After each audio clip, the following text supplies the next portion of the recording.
Welcome back to the TheGTruth. I have a whole bunch of stuff for today. I have an interesting new G League rule that's going to be implemented this season and then, obviously evaluated at the end of the season. But it's the G League. But that does mean that it can be implemented into the NBA, which is why I'm going to talk about it. I have Dwayne Haskins' topic after he just had his debut game against the New York Giants this past Sunday. And why I don't think it's a good idea for him to play. And the last topic of the day is got to be the one and only Gardner Minshew and why I believe in him and the Jaguars. But as I've been trying to do for my intros now, or at least since last week, I'm going to say an artist that I really like, an album or so, and then a biography that inspired me or I really, really liked. So I'm going to start off with the artist, Lovely the band. They only have one album out. They're currently on tour right now, I believe. Their album is called Finding It Hard to Smile. Really, for me, I love that whole album. It's really, really good. There's some classic ones like Broken, These Are My Friends. There's some other ones that are kind of under the radar that I really like. You're Whatever, Walk From Here, Everything I Can Never Say to You. Those ones I really, really like. So I've been listening to their album for the past couple days. It's really good. I enjoy it. Now for the biography that I wanted to talk about for quite some time is Robert Downey Jr. Now you may know him as Iron Man and as part of the Avengers. But before any of that could happen, before he started off in the Iron Man series in 2007, he was a child actor. He had some little acting gigs, but never really got onto the big movies until he went through this turmoil right here that I'm talking about.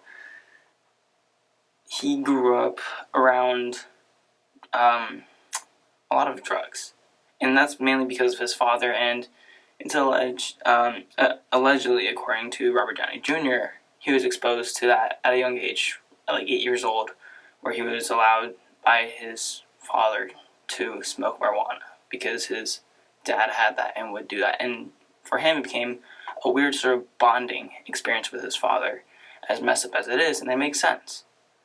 However, starting in 1996, he was arrested for drug possession as he had marijuana, cocaine, heroin, as well as a handgun in his car, I believe, when he was arrested. And from 1996, when he was 31 years old, all the way to 2001, he was struggling with it. He kept on going in and out of jail. Got bailed out a couple times, but always found a way back into jail with some sort of drug addiction again, and went to rehab multiple times. But finally, in 2001, his wife at the time left him and took his child with him. Well, with her, I mean. And at that point, he finally said, yeah, I can't do this anymore. And he said in an interview before that it's not so much for him difficult to completely remove drugs from his life or go clean, but to have the courage to ask for help and to be able to start off, to be able to do it, to start off and want to do it, rather than doing it itself, want to do it. So for me, although it's short and I really wanted to focus on that part rather than his movies, because that part really inspires me, of how he realized in himself that he was doing something wrong. And he corrected it. As hard as it was for him to do, he corrected it. He reflected, and he changed his life. And, I mean, he's a millionaire now, so it clearly worked out for the better. And also just as an outlook for the future for this Thursday, I'm going to have a video on the one and only Boston College legend. Even though now we're 3-2, our football team's 3-2. Yeah, we lost Wake Forest as well this past Saturday. I'm going to have a video on the one and only Boston College legend, Doug Flutie. And not necessarily a film analysis, but more of why he didn't make it in the NFL. Why his trip to the NFL was really, really short and not that great. And in the CFL, it was spectacular. I'm going to have a video on the MLB postseason. My prediction, I'm not a big baseball guy unless it comes to the playoffs. I'm more of a casual fan for baseball. But I still can look at trends, and believe me, trends tell the whole story most of the time. So I'm going to have a video on that and my predictions based off of trends and where I think it's going to go. As well as the last topic for Thursday on who I believe is the best running back in the league. The best running back. So that should be very, very interesting. And I think that not this Thursday, but going forward, I want to do things like spread predictions, like for the NFL games, as well as more film analysis. Now, I don't have the mind of a quarterback. I never played that position. I usually play wide receiver when I'm playing with friends because I'm just better at that. But I want to do more film analysis, and I want to really dive into it. So I'll probably start off more on the offensive or defensive line. So first thing that comes to mind is Shaquille Barrett, I want to say, of the Tampa Bay Buccaneers, who has 9 sacks in the past 4 weeks, which is insane. For sure ties a record. So I want to do some of that. So now let's hop into the good stuff with the G League free throw rules. The G League just passed a trial run rule, and I think that while it's not bad and it's not great either, I think it'll do what it actually has the purpose of doing. So let me explain first. The rule for this G League rule is revolving around the free throw line. So the way it's set up is that rather than shooting for, say they get fouled on a 3-pointer, instead of shooting the 3 free throws, you end up shooting 1 free throw that is worth 3 points. And that will hold true for all fouls based on where you're fouled. Shooting a jumper, layup, if it's a layup or a dunk and you get fouled on that and you miss it, 1 free throw worth 2 points. Same thing holds for an and one.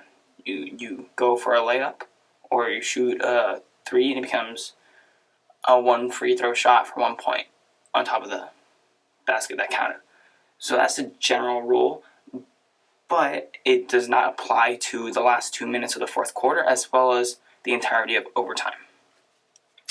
Now, the reason that was given for this was to improve game flow within the G League, within the basketball games, so that you don't waste 30, 40 seconds shooting free throws, and you reduce the length of games. So, for example, especially for the G League, their average game is 2 hours, 5 minutes, and it's predicted that with this new rule, they'll shave off 6 to 8 minutes from a game, which is a lot. And that'll put them just under the 2-hour barrier, right between their allotted time rather than going over the actual time. So there's probably some extra cost benefit that goes into it, but the main part of it is dealing with the game, improving the game flow. So I'm not going to look at this from a G League perspective and how it's going to influence the G League, but more of how if it gets implemented into the NBA, how it would influence the NBA. So like I said before, I don't think it's going to be good or bad. I think it's going to be generally fine up until around the fourth quarter, really. I think that arguments made about, players are going to get tired, I think it will actually incentivize better substitution strategies for coaches, and it can make playoff games a lot more about depth than star-studded teams. I think that it can keep games interesting and fast-paced, such as if you're down by 10, maybe you get a few fouls there that might not be good, but then the other team misses some free throws, and boom, you're right back on it. You're back right there because it is noted that you're more likely to miss the first free throw than miss the second or third ones. In other words, you're more likely to make the second and third free throw than the first one. So it's predicted that you're going to have the same, if not more, missed free throws. And I think that it also should generally be fine in the NBA unless they don't get this freedom of movement or motion rule tightened down and a bit more understandable. Because once that happens, and then you're at less fouls, and it's going to be back to like a normal, steady pace of fouls rather than probably people flopping, trying to get into the bonus early, get one free throw for 2 points quickly like that. Now, I think that in the fourth quarter, because it's in the last 2 minutes, that it goes back to the regular rules where it's you shoot that amount of free throws, like 2 free throws for 2 points. So it becomes 1 point for each free throw. I think it probably will cause early fouling. So maybe at the 4-minute mark, people are going to start fouling and stuff like that.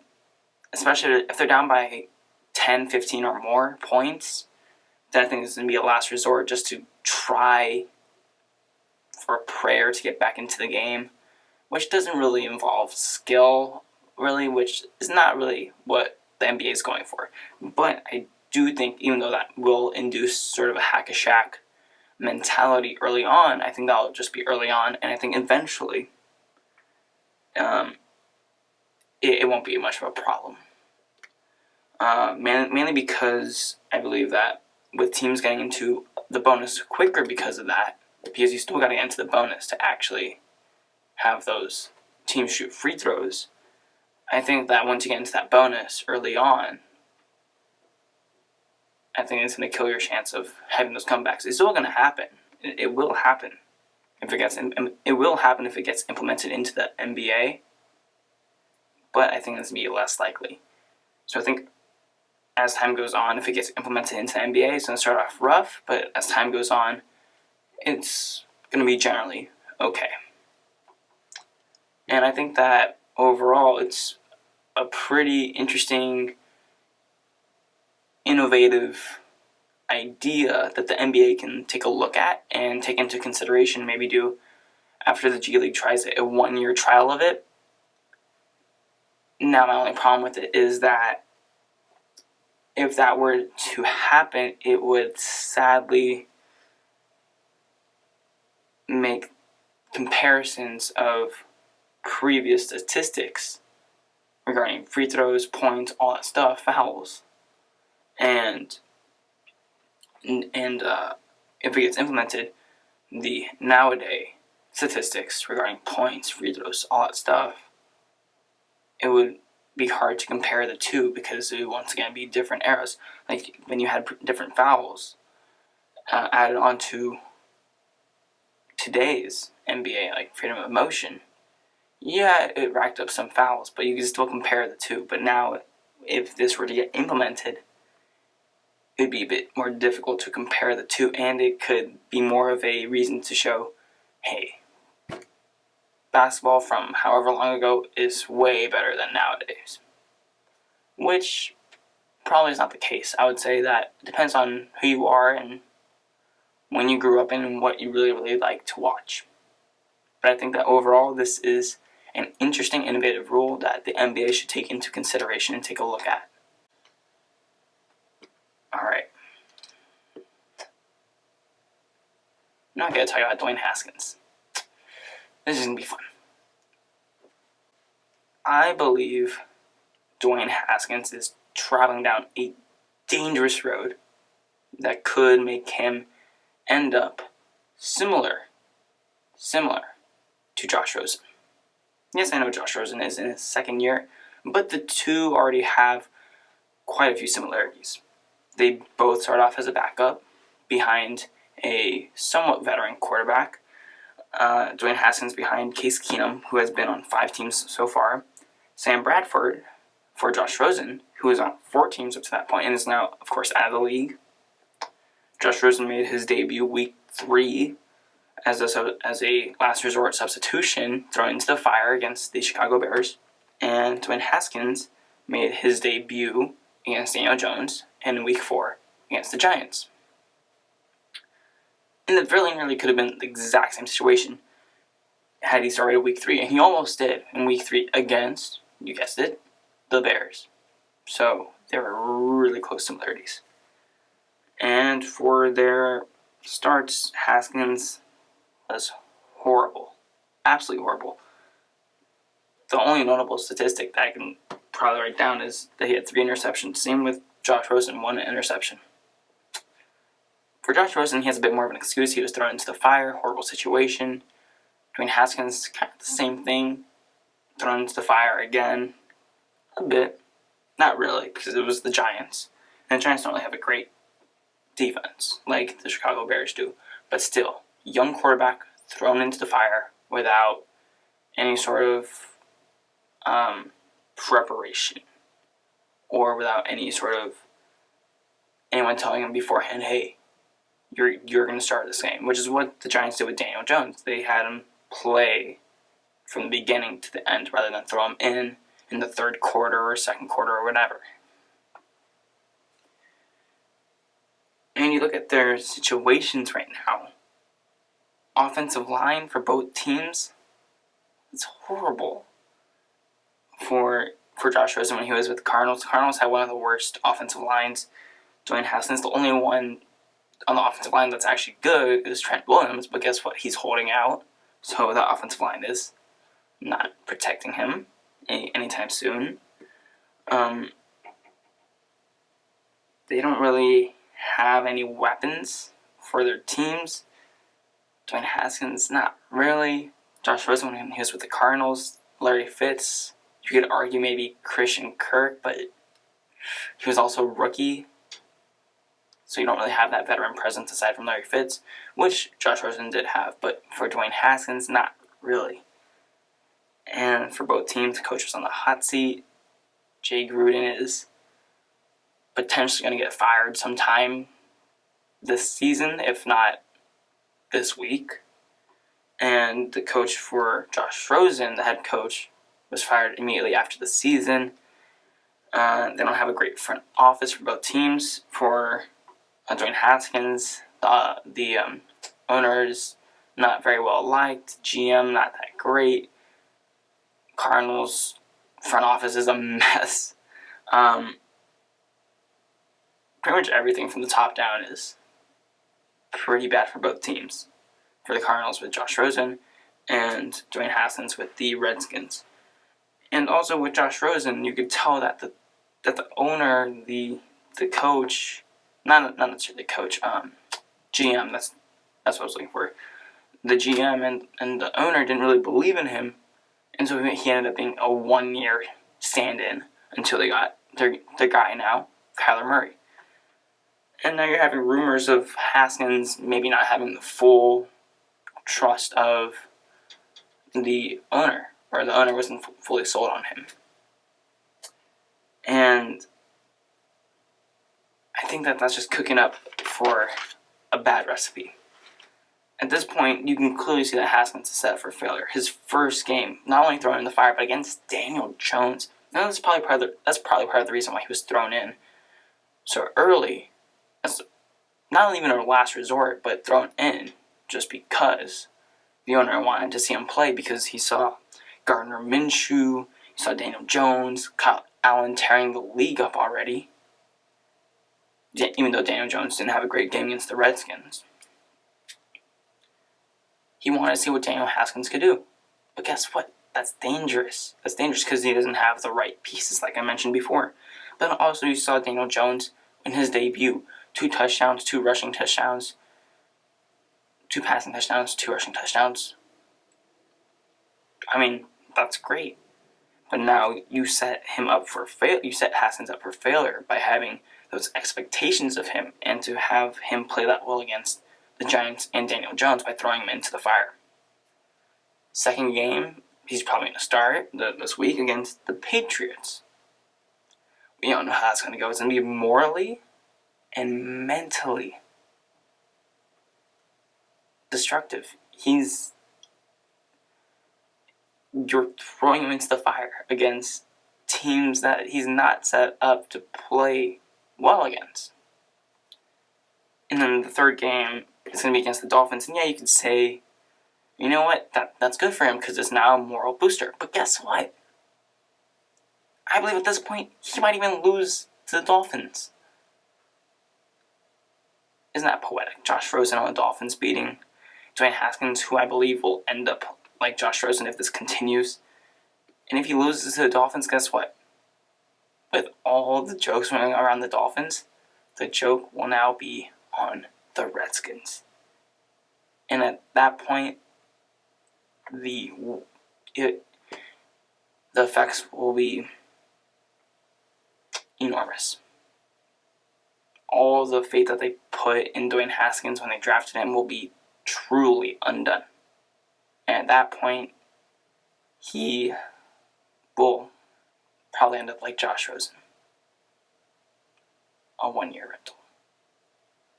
So at this point, just let him sit. Ride it out with Case Keenum. Let Dwayne Haskins sit, learn, get someone in there that can communicate with him on the offensive side and really, really help him because he's young. That's what you want to do with young quarterbacks. Make sure there's a good offensive coach there or a head coach that calls the offensive plays, that has a true connection with him, and can really help him excel.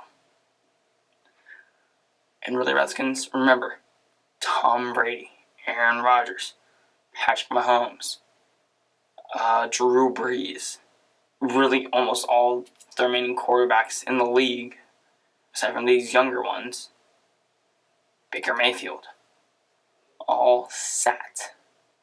Didn't play their first year, except for Baker Mayfield, who was thrown into the fire, mainly because Tyrod Taylor got injured. But that's a different story. Patience is okay. And at this point, it's probably best. Be patient. And if you don't, guess what? You're going to draft another quarterback this year. Alright, I'm going to take a little break really quickly because I got a huge segment left with Gardner Minshew and the Jaguars. Mainly talking about Gardner Minshew and not an analysis of how well he's playing, but more of his story, his leadership, and why I think that's going to have a positive effect on the Jaguars and how they'll play for the rest of the season. So I'll be right back. Okay, now I'm going to talk after my break about Gardner Minshew. As we all know, Gardner Minshew, or how I like calling him, the Shoe, is taking the NFL by storm. And it's not with his talent, which he does have, or his throwing power, or his statistics, which he does have. It's with Minshew mania. He's adored by all the fans. He has a mustache. He has the George that became a meme of sorts. And yes, he's special. He's talented. He can throw the ball. He has a zip on it. He's precise. He doesn't force throws. He has high IQ. He makes the right and smart reads. From what I can tell, he is notorious for being a hard worker, studying game film all the time, etc., etc., etc. But that's not what I'm here to talk about. I'm going to talk about why I believe he's destined for greatness. Not from a analytical point of view or from he does this great and that'll make him unstoppable point of view, but from the point of what really, really makes him special. His leadership.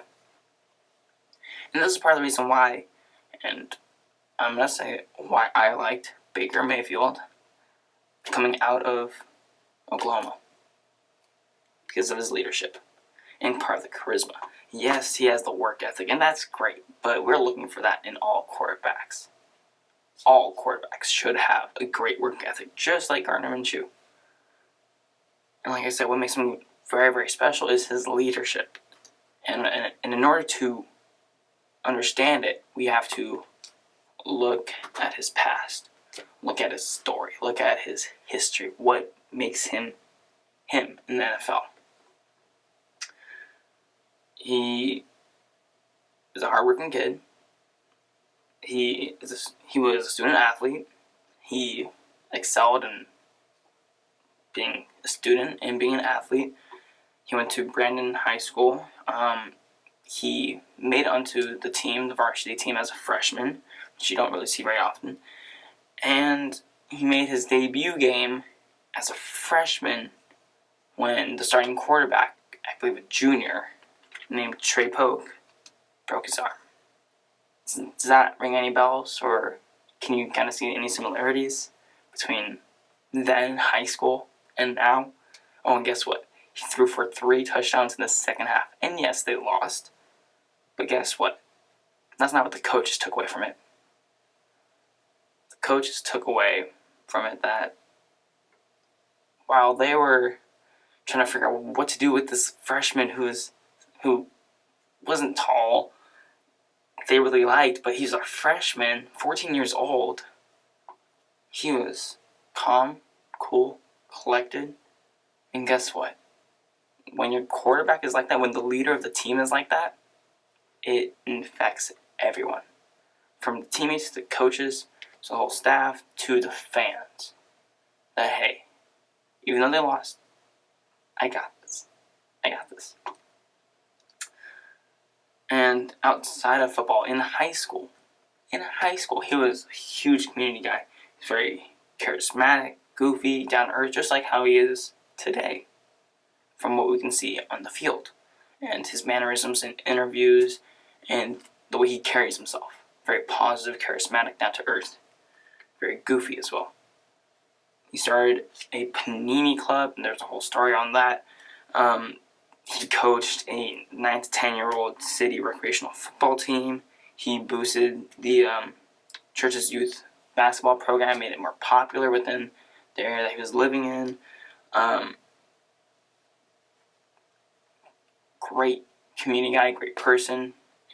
And you can tell that just by seeing the way that he carries himself. But despite how well he played in high school, everything he's done on an academic level, he wasn't like that at all. He was glanced over by the bigger schools. And the main reason why was because of his height. Same reason why Kyler Murray wasn't looked up very highly, or Baker Mayfield, or Drew Brees, or any other small quarterback. Same goes for Gardner Minshew in this case. He wasn't 6 feet tall. And he said, all right, well, I'm not going to one of the bigger schools, obviously, at this point, because they're not recruiting me. So he decided that he was going to walk on at Troy University. However, he was not named the starter. Because he was not named the starter, he didn't want to wait 3 years until the quarterback at the time left, or for some sort of thing to happen where he got injured, because you never want that to happen. He decided to leave Troy and wanted to prove himself at Northwestern Mississippi Junior College. And there, it was all about proving himself and getting down to business. And he won the NJCAA, which is basically the National Junior College Championship. He won the championship. And from there, although he proved himself, he was still passed on by the bigger name schools because he wanted to transfer from an NWM at CC, Northwestern Mississippi Community College. He wanted to transfer from there to some other big schools so he could really get his name out there and, of course, make it to the NFL, because who doesn't want to go to the NFL? Again, no big name colleges called him or anything like that. They went and talked to some of the players on his team, 3 of them, but none of them were Gardner Minshew. And so he decided that he would transfer to East Carolina University, where he would eventually get his communications degree and graduate from there in 2 years. But he didn't play much his first year. He had a couple snaps in. He played the last 2 games. And then second year, he finally got his start. And throughout that whole time, he split starts with the other quarterback at the time, Thomas Sirk, and they were actually roommates. Now, according to Thomas Sirk, and what he said about Gardner Minshew, and these are direct quotes, he took the time to help me learn their system, even though they were competing for the starting quarterback job. Gardner Minshew took his time to help a competing quarterback understand the system, learn what was going on. Yes. Again, Thomas Sirk says that he is a team guy. And that's exactly what you want from your quarterback, to really go out of his way to help anyone on the team, to help anyone and everyone on the team, no matter what's going on.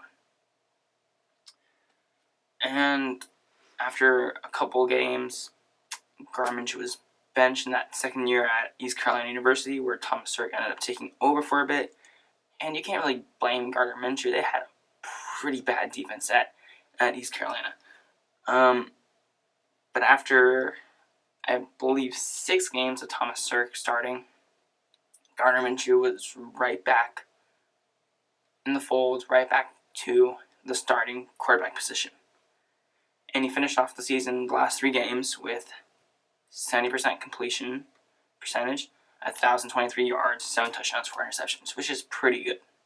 Pretty good aside from the interceptions. It's really good. However, his team gave up over 100 points within those 3 games. Something like that. Their defense was really bad. So you can't really put how bad that team was in their record on Gardner Minshew. But he did graduate the same year, and he decided that he would go on as a graduate transfer, which meant by the NCAA rules, he could go to whatever school he wanted, and he wouldn't have to sit out a year like any other transfer would have to. So when you look at this, it really was his last chance to prove himself, make a name for himself, get himself out there, get into the NFL. One last chance at his dream.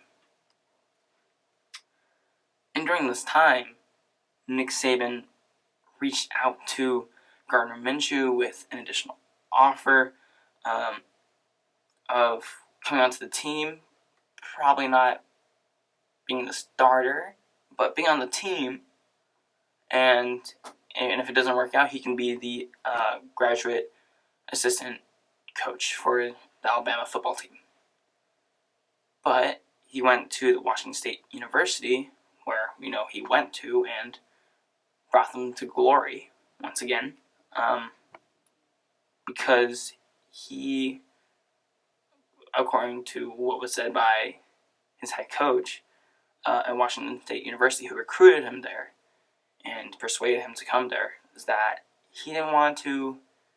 It was either playing football, starting for your team, throwing the ball around, scoring touchdowns, or standing on the sideline with a clipboard. There's nothing wrong with standing on the side with a clipboard, but that's not what Gardner Minshew wanted. He wanted to make a name for himself, to go out there and prove himself once again, and try to make it to the big leagues. And during this time, Washington State University had taken a tremendous hit in their community and also their football program. Their quarterback, before Gardner Minshew got there, Tyler Helinski, took his own life. So it was, and he was later diagnosed with stage 1 CTE. So it was a big hit for the Washington State University, for the whole school, for the whole community, as well as the football program. So of course it's tough. It's tough.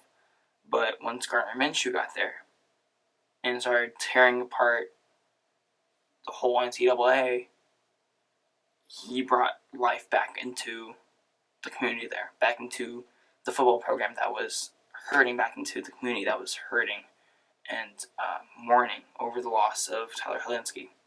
And he became a hero in that sense. He tied and broke records. He was 5th in the Heisman voting. He won the Alamo Bowl. No, I said Alamo Bowl against, I believe, Iowa State. He was the Pac-12 Offensive Player of the Year. He won the Johnny Unitas Golden Arm Award, which goes out to the best, I believe, graduate transfer / senior quarterback. And he finally got what he wanted. He finally got noticed by the Jaguars. He was the 6th-round pick by the Jaguars.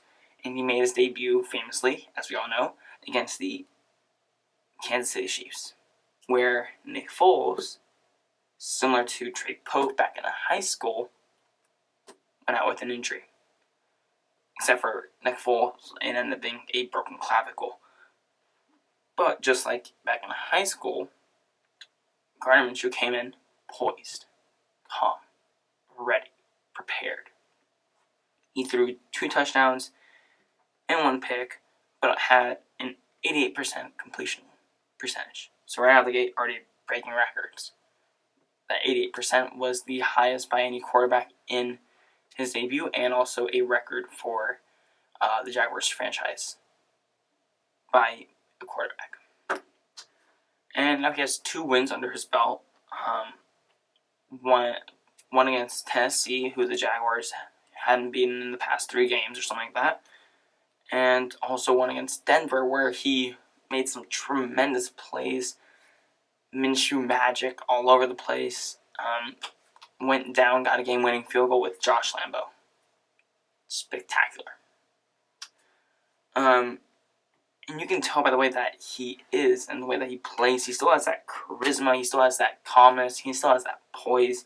He still has that hope that everything will be fine. He has that calm, cool, collected vibe about him. He still has that goofiness to him. You saw him with, I forgot who it was, but the Napoleon Dynamite character. Uncle Rico, I'm pretty sure. You might have to correct me on that.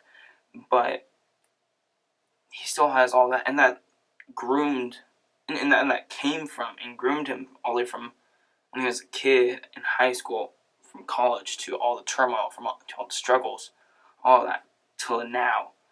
And all that charisma, hope, goofiness, all that's infectious to everyone, just like how it was in high school when he was calm, cool, and collected, how it helped the coaches trust him and understand that, hey, this kid is for real. It's infectious to all the coaches because they can now trust him to succeed. His teammates that can trust him also, and he can build a chemistry with them. It's the fans that can trust him to lead this organization forward to win games and to be able to put their faith in him, to trust that he will contribute to wins. And with all that, it allows him to be himself and to have the whole team rally behind him. And guess what? When you have a leader that believes in himself and the whole team believes in you, and the team responds and rallies behind them and believes in themselves, as well as their quarterback, that is a team that is united. That is a team that is willing to fight for each other, where no matter how much they are down, they believe that they can always win. That is a team that can never be wounded or strayed from a path. That is a team that will do whatever it takes to win. That is a united team. And that's why I said on this very podcast, I think maybe right when Nick Foles got injured, so that's week 2, so 2 weeks ago, that I still had faith in the Jaguars. I had them going 9-7 this season with Nick Foles, and I still believe that.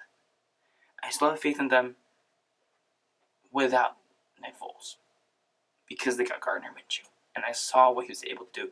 I saw him against Kansas City on TV, and I said, the Jaguars will be just fine. Yes, they lost.